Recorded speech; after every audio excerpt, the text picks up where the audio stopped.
At a local bar in Los Angeles, Captain Rich, a veteran pilot for Northeastern Airlines, sings karaoke ahead of his final flight before retirement. After his performance, he flirts with a few women at the bar.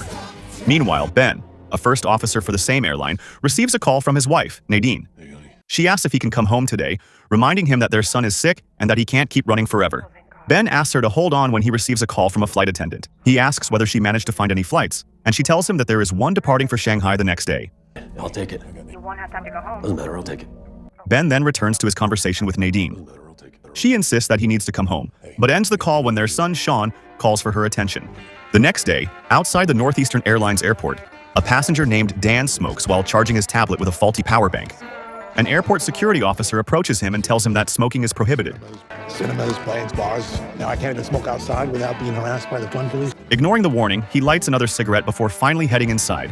Inside the airport, Ben greets Rich. It's like I'm your right seat to Shanghai. Been a while.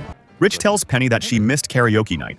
Penny replies that she heard he sang the same song as always and teasingly asks whether it worked on the girls. It always was. Rich is then called away for a random security check. Meanwhile, at the TSA checkpoint, an agent asks Dan if he's carrying any chargers or power banks. As Ben heads toward his departure gate, he overhears a young girl named Cora complaining that she hates flying. Her father, Declan, reassures her, saying this plane is much bigger than the one they flew on before. You folks okay? Yeah, it's fine. My daughter doesn't like flying. He asks Cora if she knows what's more dangerous than flying on a plane. When she says no, he jokes, "A hippo." Cora doesn't buy it, so he laughs and assures her there's nothing to worry about, unless someone smuggled a hippo onto the plane. Are you like a captain? No, I'm a first officer. It's my job to make sure the captain flies straight. Aren't you too old not to be a captain? Cora. Tough, huh? Yeah. Well, Cora, sometimes in life, you gotta take a few detours to get where you're going. He then asks if she's ever taken one. Cora confidently replies that she's always punctual. Good girl. At that moment, Cora's new stepmother, Jaya, arrives with her son, Finn. Excited, Finn shows Cora the toy Jaya bought him, but she dismisses it as uncool. Jaya clips a digital tracking tag onto Finn, then takes the phone from Cora and activates it. The password's his birthday. Not far away, an esports player named Lily calls her team leader, Sam, asking where he is. Nearby, an American athlete named Hutch mocks esports. Distracted, Lily accidentally bumps into him. Just then, Sam arrives and steps in, but Hutch immediately starts mocking him as Captain Keyboard. Hutch's coach quickly scolds him for disrespecting others and apologizes on his behalf. Under her breath, Lily mutters that she should have punched him. Sam tells her to stop being so reckless. As they wait to board, Dan cuts past them in line. As the cargo is loaded onto the plane, Ben tells Rich in the cockpit that the recirculation fan has malfunctioned, so they can't depart until it's fixed. Rich shrugs and says he'll simply reset it.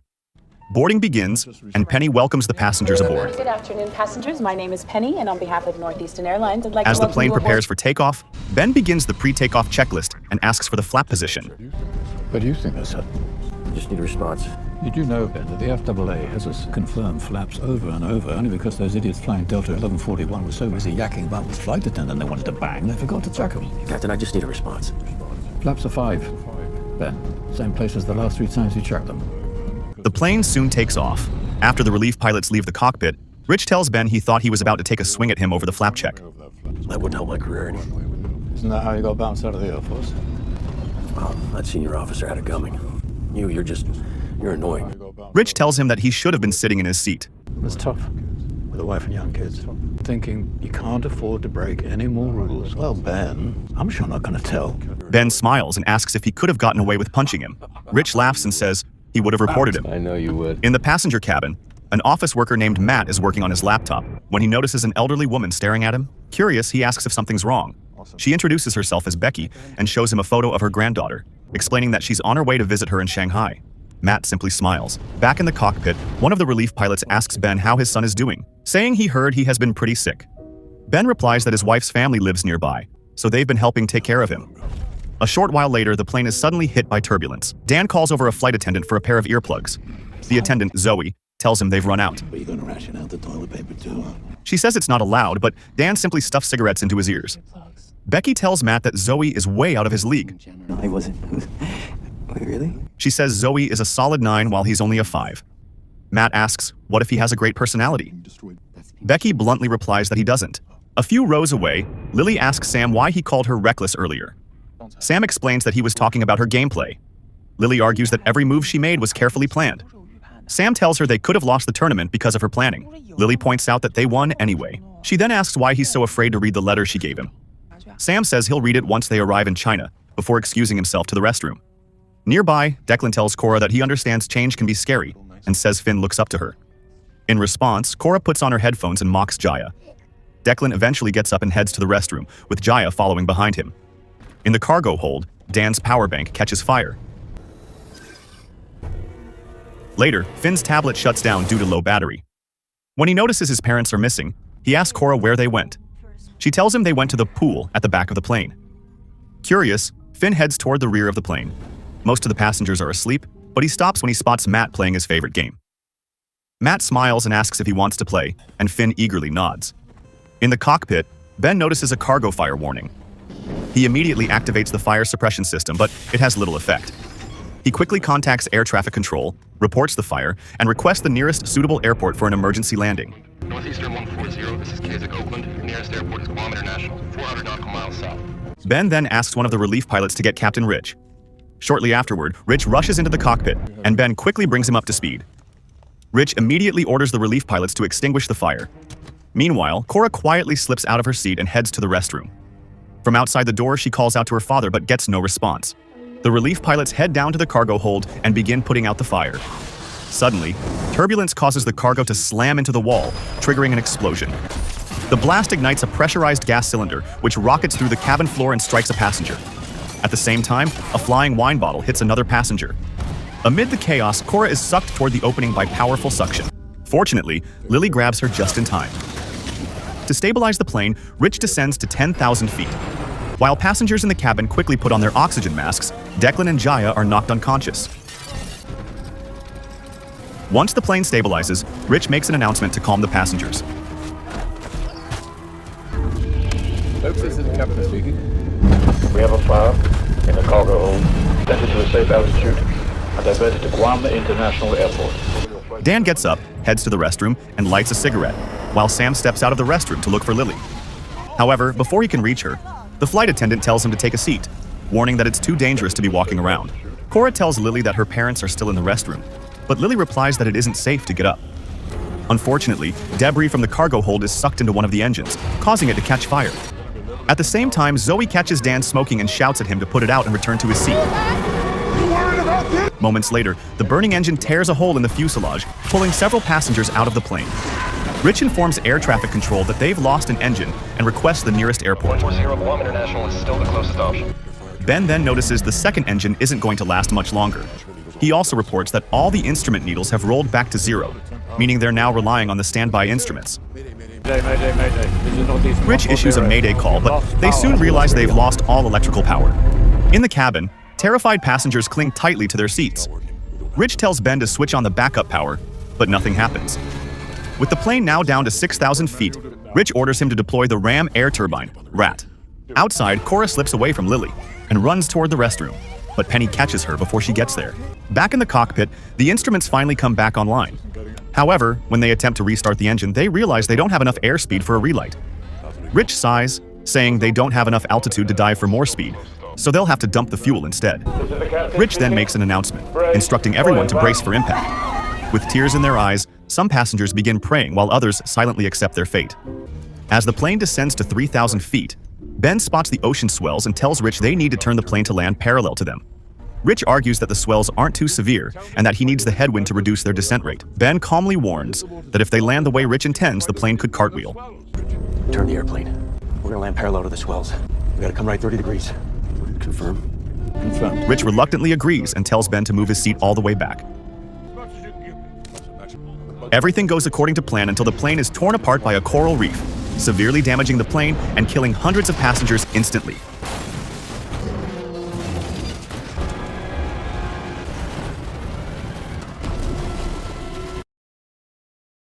As the wreckage floats across the ocean, Ben excitedly wakes Rich, saying they actually pulled it off. He adds that if it weren't for the coral reef, they'd be celebrating. Suddenly, the cockpit windows begin to crack under pressure. Penny tells Cora to wait outside before entering the cockpit.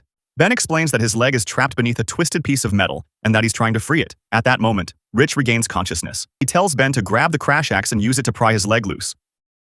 In the midsection of the plane, Sam searches for Lily and notices blood on the armrest of her seat. All around him, survivors cry over the loved ones they lost, while others vomit from the trauma they have just endured.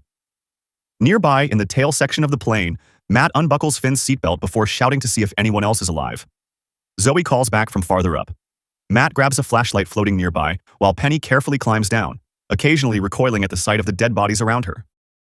Meanwhile, Lily resurfaces near the midsection of the plane. She tries to climb onto the fuselage, but a shark drags her underwater. She breaks free and pulls herself back onto it.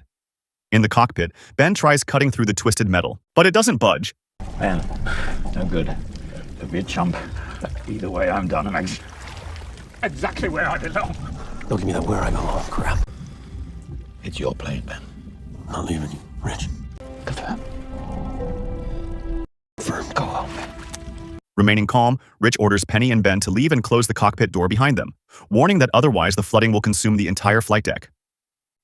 He tells Ben to go home and be with his son. With a heavy heart, Ben finally agrees to leave. Rich tells Ben to find the ELT so they can send out a distress signal. Outside, Ben spots the injured flight attendant, and Penny joins him shortly after to help. Rich quietly sings his favorite song before the cracked windows finally give way, floods the cockpit, and kills him. Penny asks Ben what they should do next.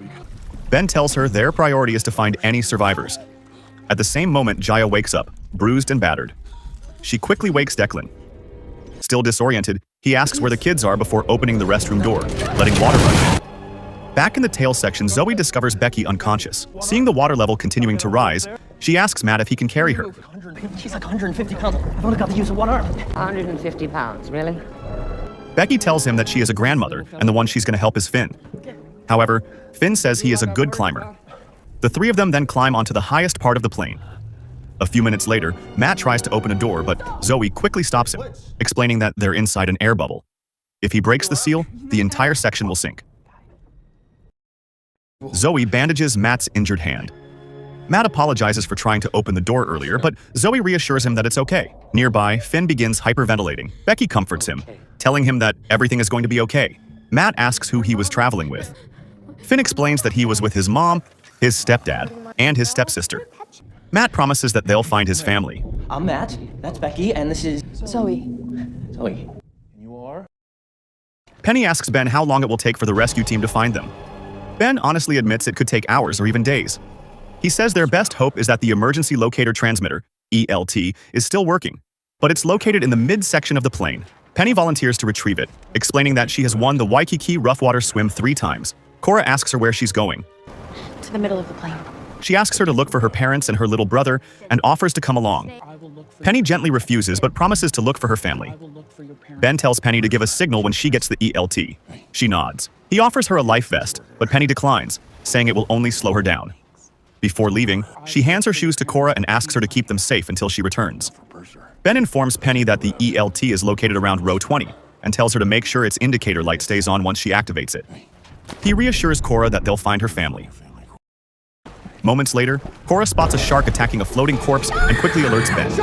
They both shout to warn Penny that there are sharks in the water, but she's too far away to hear them and continues swimming. Ben quickly inflates a life raft and paddles into the shark-infested water with Cora to rescue Penny. As Penny swims, she senses something behind her. Just as she hears Cora screaming her name, the shark suddenly attacks. Ben paddles as fast as he can and desperately tries to save her, but he's too late. It fatally mauls Penny before turning toward the raft, forcing Ben to fend it off by repeatedly striking it with his paddle. In the midsection, the plane remains perched precariously on the coral reef. Suddenly, it shifts, allowing water to flood inside, knocking a woman named Maritine down, but fortunately, Jim saves her. Sam insists they have to move before the entire section sinks. He asks the flight attendant for help. Open your eyes, dumbass. Can't you see the stew's totally fried? Just leave her alone, okay? She's in shock. Let me help you. Jim asks if she's a doctor, but she shakes her head, saying she's actually a veterinarian. Great. Put a coat on her. Stop her from licking itself. See, that's why I prefer animals to humans. Realizing they don't have much time, Sam tells everyone they need to move. Hutch asks where they're supposed to go. Into the water, Sam replies. Take some weight off. Kid's right. There's a coral reef under us. It might take some pressure off it. You go then. One person won't make a difference. The two begin arguing, but Jim quickly diffuses the situation. A few survivors decide to follow Sam's plan, and Hutch is stunned to see both his friend and his coach joining them. He tries to stop them, but they ignore him. Guess you ain't giving me that vodka soda anytime soon. Moments later, the piece of fuselage Lily is on begins to sink beneath the water. Despite the pain in her injured leg, she carefully slips into the ocean and swims toward the midsection of the plane. As soon as she reaches it, Sam rushes over and hugs her. Suddenly, the coach is dragged underwater by a shark. Hutch's friend dives in to save him, only to be dragged under as well. Hutch instinctively tries to help, but Jim grabs him and holds him back. Enraged, Hutch blames Sam for the death of his coach and friend, shouting that it was his idea to get into the water in the first place. Just then, Ben arrives and breaks up the fight, telling Hutch that losing his temper isn't helping anyone. Back in the tail section, Becky offers Finn some nuts, but he shakes his head, saying his mom told him that eating nuts would make him fat. What kind of a mother would say a thing like that? Matt quietly asks Zoe how much air she thinks they have left. She replies that it's really low. Matt points out that if they stay there, no one will come to rescue them. Zoe then says she'll swim out first. No, not on my watch. I can do it. I know the plan better than you, and you have a broken wrist. You made better, remember? Becky tells him not to go. Smiling, Matt tells Finn to look after the ladies while he's gone. Hurry back. Matt. You remember my name? He dives into the water and swims out through the tail section of the plane. When he finally surfaces, he begins shouting for help. Suddenly, he's startled to find a man floating nearby, Declan. My daughter, Cora. Back in the midsection, the survivors grow restless. They wonder how the plane could have simply fallen out of the sky and ask how long it will take for rescuers to arrive. Dan angrily blames Ben, accusing him and the airline of causing the disaster. Ben calmly tells everyone that he understands they want answers and promises they'll get them.